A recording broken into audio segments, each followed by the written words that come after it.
আজকের রচনা নিরক্ষরতা দূরীকরণ। ভূমিকা: অক্ষরজ্ঞান যার নেই তাকেই নিরক্ষর বলা যেতে পারে। নিরক্ষর মানুষ জীবনে সব দিক থেকেই পিছিয়ে। নিরক্ষরতা বহু ক্ষেত্রে মানুষের সার্বিক আত্মবিকাশের অন্তরায়। নিরক্ষরতার অভিশাপে অভিশপ্ত ব্যক্তি সাধারণত নিজের অথবা সমাজের জন্য কিছু করে দেখাতে পারে না। নিরক্ষরতার পরিণতি হল নীরবতার অনুসরণ করা, অর্থাৎ প্রত্যেক ক্ষেত্রে পিছিয়ে পড়া। নিরক্ষর মানুষ পৃথিবীকে, নিজের পরিবেশকে এবং লাঞ্ছনাকেও, শোষণকেও জানতে পারে না।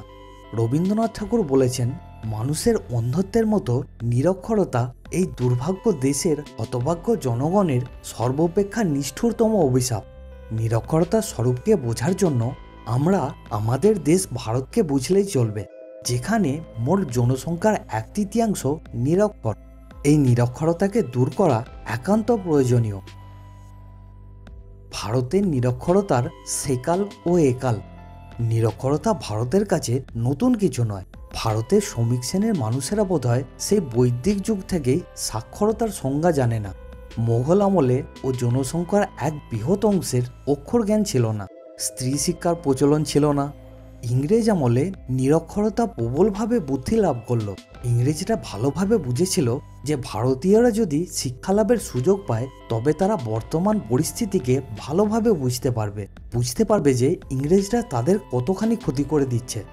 ভারতে তারা যে শিক্ষা প্রচলিত করেছিল তার উদ্দেশ্য ছিল রাজ্য শাসন ও বাণিজ্য পরিচালনার জন্য ইংরাজি জানা দেশীয় কর্মচারী তৈরি করা। এই শিক্ষায় শিক্ষিত ব্যক্তিরা সাধারণত ইংরেজদের অনুচর হতেন। সমাজের বৃহত্তম অংশকে শিক্ষিত করার ইচ্ছা ও সামর্থ্য তাদের থাকত না। রাজা রামমোহন রায়, ঈশ্বরচন্দ্র বিদ্যাসাগর, রাজনারায়ণ বসু, কেশবচন্দ্র সেন প্রমুখ মনীষীরা এই চক্রান্তকে অনেকাংশে ব্যর্থ করেছিল। তবু সাক্ষরতার প্রসার বিশেষ ঘটেনি। ইংরেজ যখন ভারত ছেড়ে চলে গিয়েছিল তখন জনসংখ্যার শতকরা মাত্র 14% ছিল সাক্ষর। কিন্তু যদি দেশের ভদ্র সমাজ জনসাধারণকে শিক্ষিত করার জন্য আগের থেকেই সচেষ্ট হতো তবে হয়তো এই দুরবস্থায় পড়তে হতো না। রবীন্দ্রনাথ ঠাকুর নিরক্ষরতার অন্ধকার দেখে মন্তব্য করেছিলেন, আমাদের ভদ্র সমাজ আরামে আছে, কেননা আমাদের দেশের লোক সাধারণ নিজেকে বোঝে না। নিজেকে যথাযথভাবে বুঝতে হলে অক্ষর জ্ঞানের মাধ্যমে সুপ্ত শক্তির বিকাশ ঘটাতে হবে। স্বামীজি বলেছেন, education in the manifestation of the perfection already in a man. আমাদের দেশের মানুষ একদিকে মধ্যযুগের ধ্যান ধারণায় বদ্ধ শিক্ষা গ্রহণ করেনি এবং অপরদিকে ইংরেজরা এই সুযোগে শোষণের পথকে করেছে সুগম, প্রশস্ত ও সহজ। শিক্ষা বিস্তারের কাজ এখনও অনেকাংশে বাকি আছে। বর্তমান ভারতে শিক্ষা বিস্তারের মূল কারণগুলি হল প্রথাগত শিক্ষাশক্তিহীনতা, দরিদ্রপীড়িত লোকেদের শিক্ষা গ্রহণে উদাসীনতা, পড়াশোনার উপকরণের মূল্যবৃদ্ধি ইত্যাদি। আমাদের প্রথাগত শিক্ষা অত্যন্ত শক্তিহীন। এই শিক্ষা পদ্ধতিতে ছাত্রদের প্রেরণা যোগানোর মতো কোনো বিষয় নেই। ভারতীয়দের সংস্কৃতি, ঐতিহ্যকে বুঝতে দেয় না। এই শিক্ষা ভারতীয়দের একে অপরকে জানতেও দেয় না। সমাজে জানা অথবা সমাজে বাস করা সম্পর্কে কোনো প্রকার শিক্ষাই দেওয়া হয় না। ফলে কিছু বিষয় ছাত্রদের কাছে শিক্ষণীয় বিষয় না হয়ে বোঝা হয়ে গেছে। দ্বিতীয়ত, দারিদ্র্যপীড়িত লোকেরা শিক্ষা গ্রহণ করার ব্যাপারে অত্যন্ত উদাসীন। তারা তাদের ছেলে মেয়েদেরকে শিক্ষা গ্রহণ করতে না দিয়ে সামরিকভাবে কর্মক্ষেত্রে প্রবেশ করিয়ে দেয়।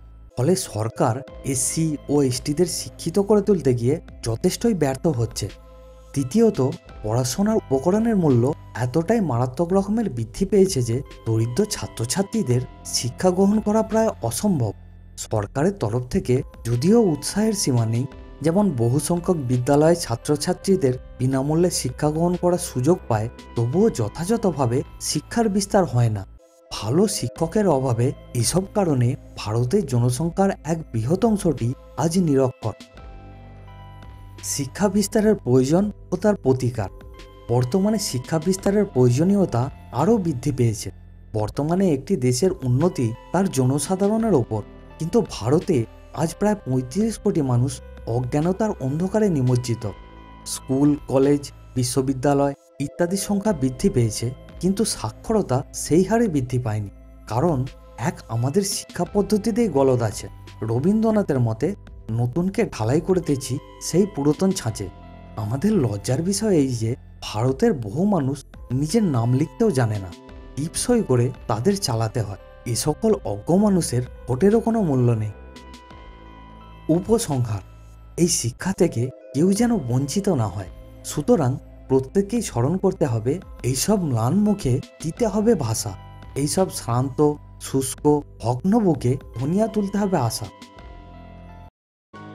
তো ফ্রেন্ড, আমাদের এই প্রচেষ্টা আপনার কেমন লাগছে অবশ্যই কমেন্ট করে জানাবেন। আর অবশ্যই এই ভিডিওকে আপনার ফ্রেন্ড এবং রিলেটিভদের মধ্যে শেয়ার করে দেবেন। অ্যান্ড নিচে রেড কালারের সাবস্ক্রাইব বাটনকে প্রেস করে নোটিফিকেশন বেলকে অল মোডে সিলেক্ট করে দেবেন।